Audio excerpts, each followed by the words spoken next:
Hey everybody, welcome to the Columbus Wired post-game recap. I'm Andy Evans, and I'm going to be honest with you, I kind of feel like the dad from Dirty Dancing.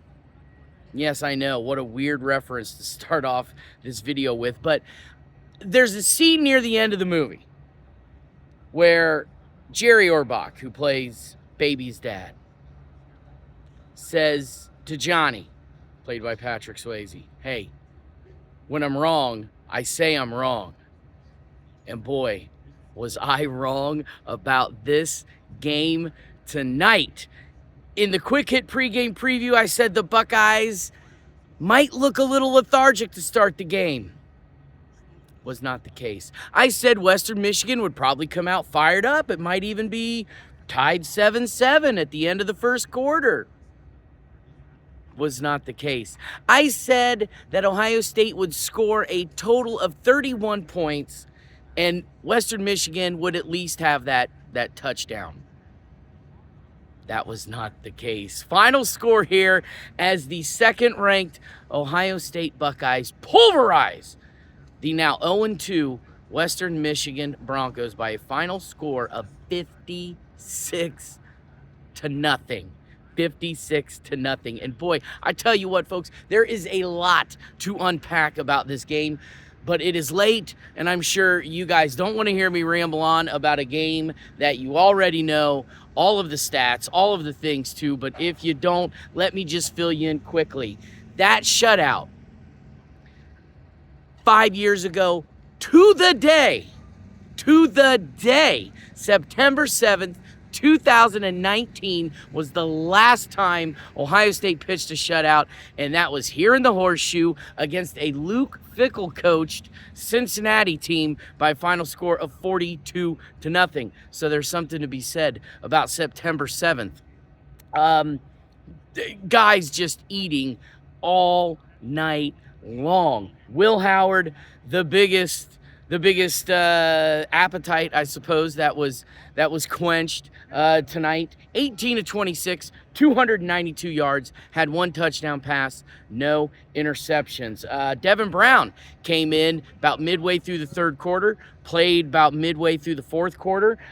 He was a perfect 5 of 5 for 57 yards. And then the true freshman transfer from Alabama, Julian Sayin. A lot of people in Buckeye Nation were waiting to see what this guy could actually do in a game. Well, we got our first taste of it tonight, and he was a perfect 2 of 2, and he now has his first official touchdown pass of his OSU career as he hit Bennett Christian, tight end Bennett Christian, for a 55-yard touchdown pass. Sayin was 2 of 2 through 2 passes, completed both. One was a 55-yarder to Bennett Christian. And Bennett Christian, not only his first catch of his OSU career, or should I say the first touchdown of his OSU career. See, that's how tired I am. I tried to go into it, and I just completely screwed it up. Not only the first touchdown, that was his very first catch of his OSU career. So big congrats to Julian Sayin, to Bennett Christian, Devin Brown. You know, good to see him come in and get some meaningful minutes. On the ground, Buckeyes, 273 rushing yards on the night. They ran for 170 against Akron last weekend, 103 more against the Broncos tonight. In fact, the Buckeyes overall, 683 total yards, 410 through the air. Quinshawn Judkins leading the way on the ground, 9 carries, a $108, and 2 touchdowns, and really should have had a third touchdown of the game. It was like I don't even know how long that run was. It was a long run. I mean, the Buckeyes were kind of deep in their own territory. I mean, I say deep, I think they were around the, 15, 20-yard line, and dude, Quinshawn Judkins just took a pitch up the middle and just was gone.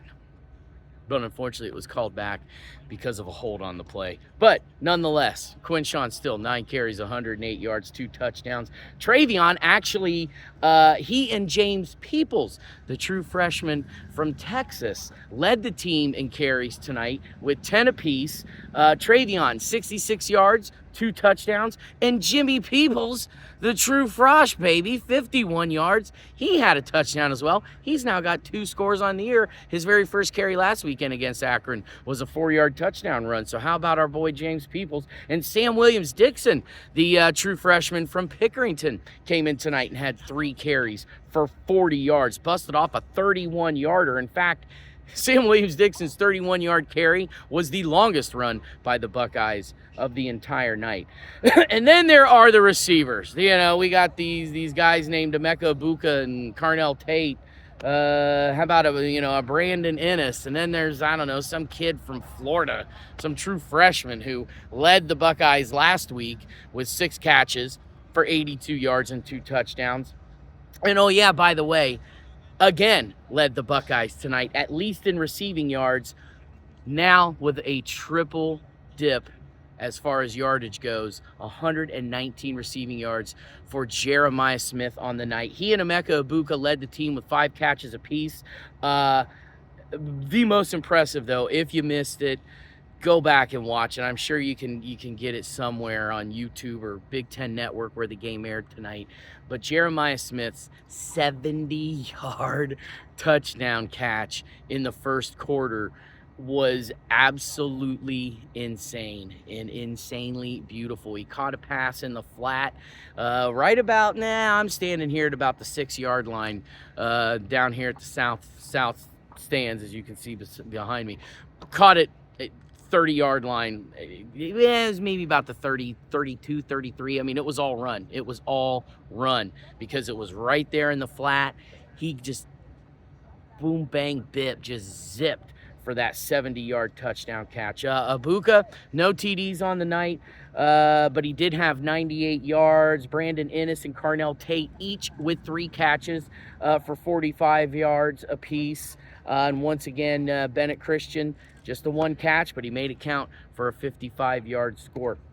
But what might be even more impressive, yes, you're probably thinking, okay, Andy, you just said that they pitched a shutout. So, yeah, I'm getting to that. Check this out. Defense allowed a total of 99 yards, 71 through the air, 28 on the ground.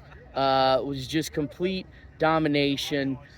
We got interviews after the game from Cody Simon, Jack Sawyer, Sonny Styles, Will Howard got up there at the podium, Quinshawn, of course, Ryan Day. You can check all of that out on our YouTube channel or on our Facebook page or our X account.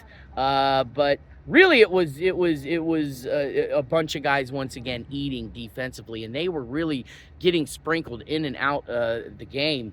4 different Buckeyes leading the team tonight with 4 tackles apiece. Davison Igbinosun, Caleb Downs, who had just a great tackle. I can't remember what quarter it was. I want to say it was like the third quarter. Man, he blitzed up to the line and just nailed the linebacker in the backfield with quickness. It was just a great play to see. Sonny Styles and defensive lineman Ty Hamilton, all with 4 tackles apiece. In total, the Buckeyes had 5 tackles for loss, and 3 sacks, 5 pass breakups, and 2 quarterback hits. But the one thing that they did not do tonight was force a turnover.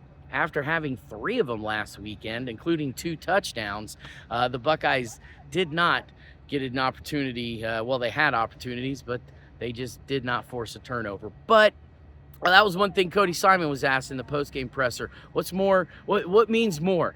Holding a team to 99 total yards and pitching a shutout, but not getting a turnover, or allowing a team 6 points and getting 3 turnovers, including 2 defensive touchdowns. Of course, Cody gave the PC answer and said, hey, it doesn't matter as long as we get the win, and that indeed they did. So once again, your final score for tonight, Ohio State 56, Western Michigan So that'll do it for me. Once again, I'm Andy Evans. Thanks for checking out the Columbus Wired postgame recap. Of course, the Buckeyes are on a bye next weekend, and then they will return here in the Horseshoe in 2 weeks to take on the Marshall Thundering Herd. So until the next time, everybody take care. Thanks for watching. And once again, Mom, love you. Thanks for watching too.